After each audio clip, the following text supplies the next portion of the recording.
You collapse on the couch at 6:47 p.m., still in your work clothes, too tired to even change. And here's the thing that nobody talks about. You didn't dig ditches. You didn't run marathons. You sat in a chair all day long. Yet somehow you feel like you've been hit by a truck. Welcome to the great modern exhaustion, where doing nothing leaves you with nothing left. Here's what's actually insane. Your grandparents came home physically tired but mentally sharp. You? You're the opposite. Your body is technically rested, but your brain feels like it's been through a blender. We've created the first generation in human history that gets exhausted from sitting still. And before you blame yourself, thinking you're just weak or lazy, let me stop you right there. You're experiencing something that would have been impossible just 50 years ago. Your exhaustion is real, it's measurable, and it's happening at the cellular level. Think about it. We evolved to chase antelope and run from predators, not to stare at screens while our nervous system treats every email notification like a tiny tiger attack. Your biology hasn't caught up to your technology. And that mismatch?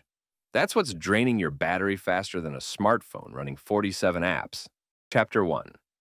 Your body's hidden tax system. Here's something that'll blow your mind. You know that feeling when you're exhausted, but you can't point to any one thing that tired you out? It's like your energy is being drained by 1,000 tiny vampires, and you can't see any of them. Think of it like a phone battery. You charge it overnight, but by noon, it's at 30%, and you're like, I barely used it. Then you check and realize you had 47 apps running in the background. That's your workday. Every tiny annoyance, every micro frustration, every moment of tension, it all adds up. That morning commute where someone cuts you off, that's battery drain. The passive-aggressive email from your coworker, more drain. The notification that just buzzed while I was talking, you guessed it, drain. Now, here's where it gets interesting. Unlike your phone, you can't just see the percentage dropping. You just suddenly realize you're running on empty. 1 minute you're fine, the next, you can barely form sentences. And the weird part? This exhaustion feels different from being physically tired.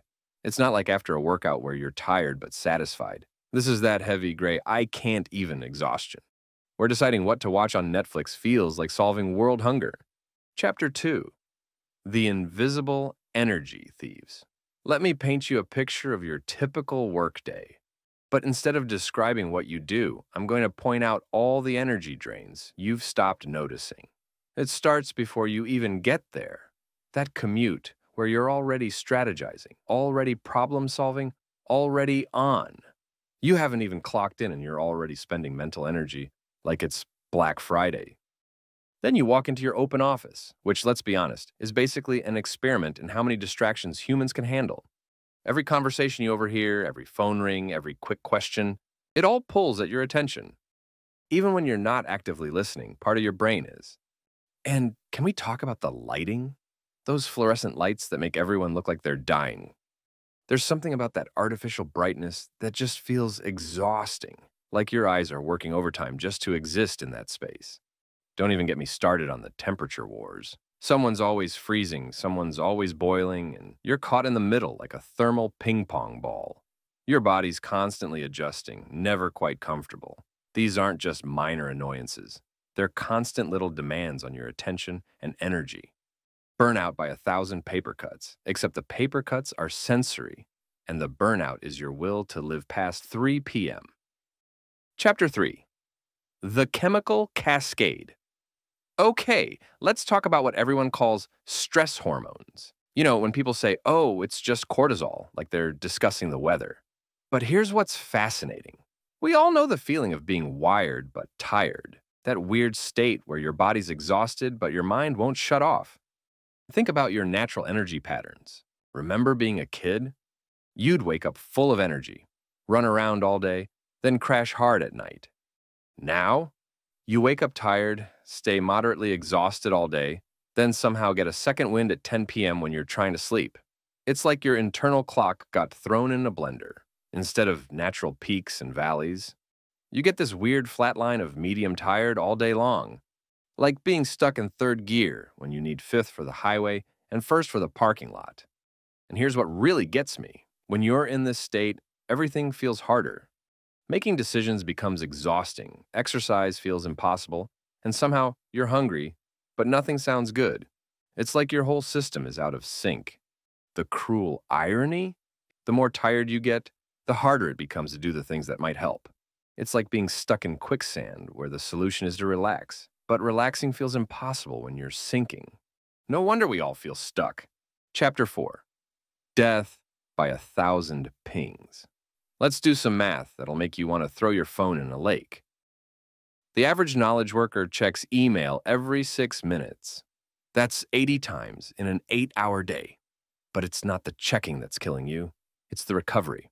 Every time you switch tasks, your brain needs 23 minutes to fully refocus, but you're switching every 6 minutes. You're literally never fully focused. Your brain is constantly in transition, like trying to drive while shifting gears every 10 seconds. And those notifications? Oh boy. Your brain treats each one like a tap on the shoulder. Except instead of one person tapping you, it's 147 people per day. That's what the average person receives. Here's the part that made me want to live in a cave. Your brain can't tell the difference between a Slack message and a tiger jumping out of a bush. Both trigger the same fight or flight response. So you're basically being hunted by predators all day, except the predators are calendar invites. But wait, there's more. Zoom fatigue? It's real, and it's spectacular. Your brain is working overtime trying to process nonverbal cues through a crappy internet connection. It's like trying to have a conversation while wearing sunglasses, earplugs, and standing 50 feet apart. No wonder you're exhausted. Chapter 5. The Sitting Paradox. This is my favorite paradox of modern life. We've created jobs where you can be completely exhausted from sitting perfectly still. It's like being tired from sleeping. It makes no sense, but here we are. Think about how you feel after sitting for hours. Your back aches, your neck is stiff, your hips feel like they're made of concrete. But it's not just the obvious stuff. There's this weird, whole-body tiredness that sets in. It's different from being tired after physical work. When you're physically active, you get tired, but you also feel accomplished. When you're sitting all day, you feel tired and restless, like your body wants to move, but also can't imagine moving. And here's what's really bizarre. Even though you haven't moved, you feel like you've been working. Because you have been. Holding yourself in that chair, maintaining that posture, resisting the urge to just melt into the floor, it all takes energy. The worst part, when you finally get home and think, I should exercise, your body laughs at you. You've been saving energy all day by not moving, but somehow you have less energy than if you'd been active. It's like trying to save money by not spending it, but somehow ending up more broke. Join our YouTube membership for exclusive perks like early access to scripts, input on future topics about productivity, and connect with a like-minded community that gets it. Click join below and let's build your easier, more intentional life together. Chapter 6. Your brain's battery problem. Here's a fun fact that'll ruin your day. You know that feeling when you literally cannot decide what to have for dinner? When you're standing in front of the fridge, like it's a complex math problem? That's your brain running out of decision juice. Think about all the choices you make before lunch. What to wear, what to eat, which route to take, how to word that email, which emoji conveys the right tone. Should I CC Derek? Is this reply all worthy? Can I ignore this meeting invite? Each one feels small, but they add up like drops filling a bucket. By afternoon, your brain is basically running on fumes. That's why everything feels harder after 2 p.m. Writing an email that would have taken 2 minutes in the morning now takes 15. And you're rereading it 17 times because you can't tell if it makes sense. And then we invented something truly diabolical, the infinite scroll. Your tired brain thinks it's resting, but it's actually making hundreds of micro decisions. Is this worth reading? Swipe. How about this? Swipe. It's like trying to rest by jogging slowly. But here's the part that really gets me. After using up all your decision power at work, you go home to more decisions. What's for dinner becomes an existential crisis. So you eat cereal again, because at least that's one decision you don't have to make. Chapter 7. The Recovery Robbery. This is where things get properly depressing. You know how you're supposed to recover from all this exhaustion? Sleep, relaxation, actual rest? Yeah, about that. Remember that wired but tired feeling we talked about? It doesn't just disappear at end of your workday. It follows you home like a stray cat you accidentally fed once. So what do? You revenge procrastinate. You stay up scrolling because it's the only time that feels like yours, except you're not recovering, you're marinating in blue light and dopamine hits. And even when you do sleep, it's garbage quality. Your brain's still processing the day's 10,000 inputs. It's like trying to defrag a computer while running 50 programs. The progress bar just stays at 12% all night. But here's the real crime. Weekends aren't long enough for actual recovery. By the time Sunday night rolls around, you're maybe at 70% charge. Then Monday hits, and you're back to deficit spending. It's like paying off a credit card by opening another credit card. Chapter 8. The Compound Effect. All right, buckle up, because this is where it all comes together. And it's going to sound really familiar. You know how when you're tired, everything gets harder? And when everything's harder, you get more tired. That's the compound effect in action. It's not addition, it's multiplication. Here's how it plays out. You sleep badly, so you're dragging in the morning. Because you're dragging, you grab whatever's easiest for breakfast. Usually something sugary that makes you crash by 10 a.m. Now you're tired and fighting blood sugar swings. So you reach for more coffee, which works for about an hour. But then you crash harder. Now you're tired, shaky from caffeine, and still have 6 hours of work left. Because you feel awful. Everything takes longer. That report that should take an hour takes 3. Now you're behind schedule and exhausted. So you skip lunch to catch up, which makes you more tired and less focused. It's like your entire day becomes a series of energy dominoes. Each one knocks down the next, and by 5 p.m., you're looking at the wreckage wondering what happened. You started with one problem, being tired, and ended with 12. But here's the silver lining hiding in this disaster. If these factors multiply for bad, they multiply for good too. Fix one thing, even a small thing, and watch how it ripples out. It's the same compound effect, just working in your favor for once. Chapter 9. The Energy Audit Method. Time to get practical. You wouldn't try to save money without knowing where it's going, right? Same thing with your energy. Here's your mission, should you choose to accept it. For 1 week, you're going to track your energy vampires.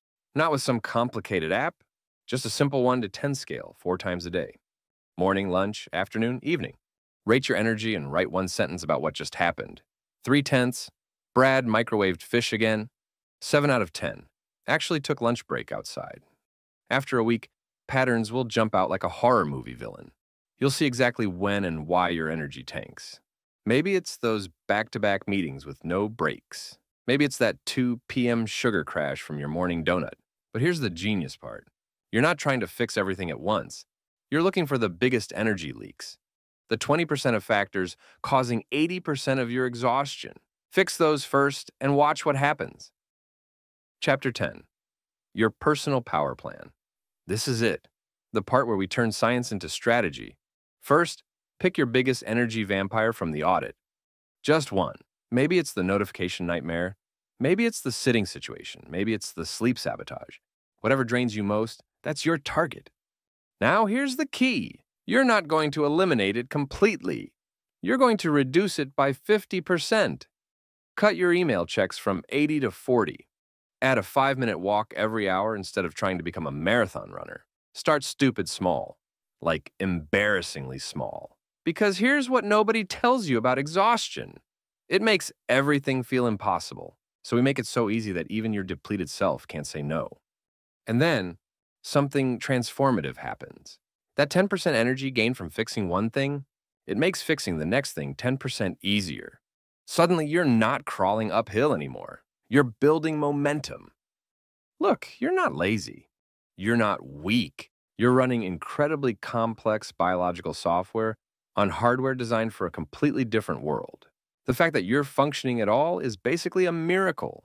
But you deserve better than just functioning. You deserve to feel alive again. And now you know why you're drained. More importantly, you know what to do about it. Your energy is your life force. It's time to stop letting it leak out through 1,000 tiny holes. It's time to plug the leaks, restore the flow, and remember what it feels like to end the day with something left in the tank. You've got this. Now go audit that energy and take your life back, one small win at a time. And hey, if you like this video, don't forget to subscribe and hit that like button. Also, let me know your thoughts on what I just shared. Oh, and there's more. I've just started a Patreon to help support these videos and connect with you more directly. Check out the link in the description if you'd like to join.